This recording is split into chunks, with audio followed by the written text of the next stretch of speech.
हमरा दिल के तोड़ के हंसा गई।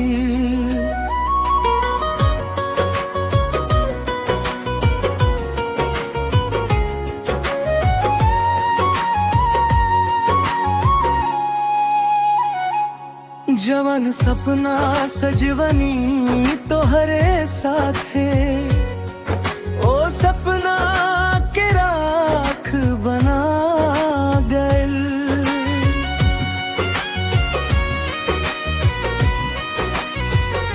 पहिले तू कहत रहेला जानो हमार, तोहरे बिना ना चली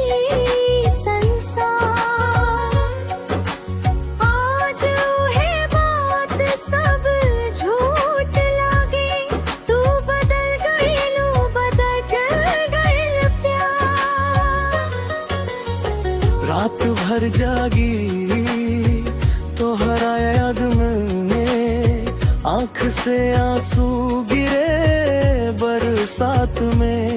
दिलवा पूछे काहे भइल हाल, प्यार काहे बदल जाला जज्बात में।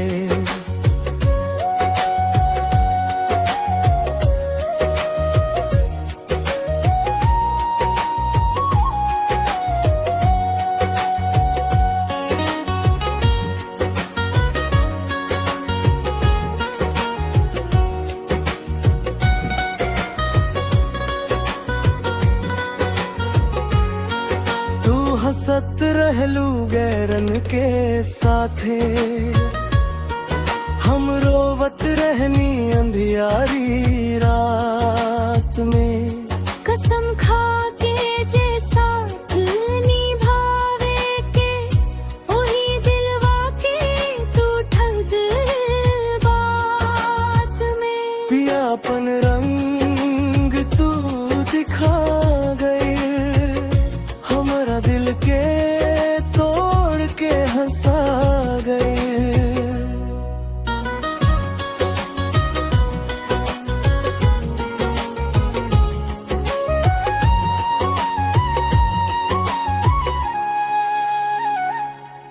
तिया में जब तोहार मुस्कान, दिल रोवे हर एक अरमान। कसम खा के जे कहले रहला, उहे बन गईला जो बेईमान। तोहरे खातिर दुनिया भुला देनी, अपने सपना सब सजा देनी। तू तो खेल समझ के दिल से खेल गईलू, हम तो सच्चा प्यार निभा देनी। अब न भरोसा काहू पे रही, ना दिल में अब तोड़ी खुशी। जिंदगी बन गई सुना सुना, तोहरे बिना हर राह बुझी। राह में खड़ा तनी सोचत बानी, काहे तू हमसे दूर भइलू। जवन दिल में बसल रहला, ओही दिल से काहे मजबूर भइलू। पियापन रंग तू दिखा गई, हमरा दिल के तोड़ के हंसा गई।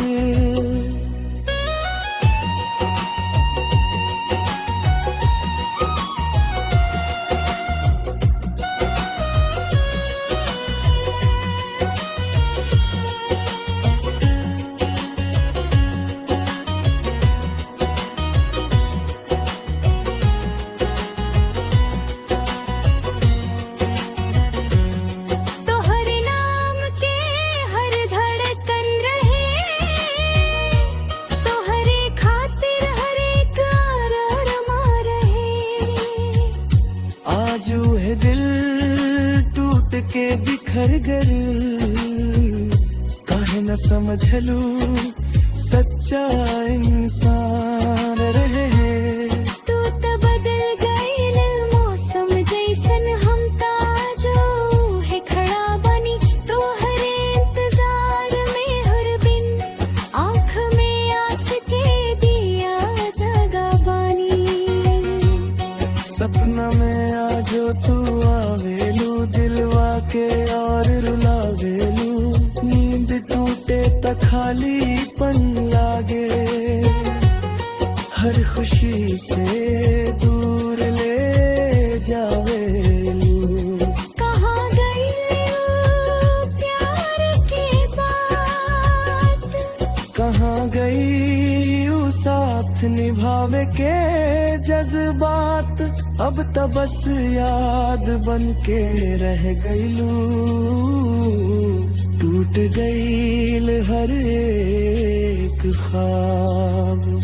पियापन रंग तू दिखा गई, हमरा दिल के तोड़ के हंसा गई।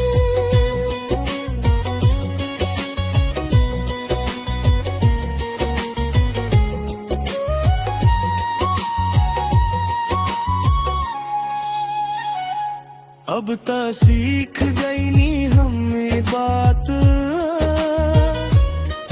प्यार में न होला हर हर बार साथ। कभी कभी दिल के टूटल जरूरी बा, तभी समझ में आवेला जज्बा। तोहरा बिना जीना सीखबो, अपने आंसू खुद पोंछब। अब दिलवा के दर्द छुपा के रखब, दुनिया के सामने हंसब अब।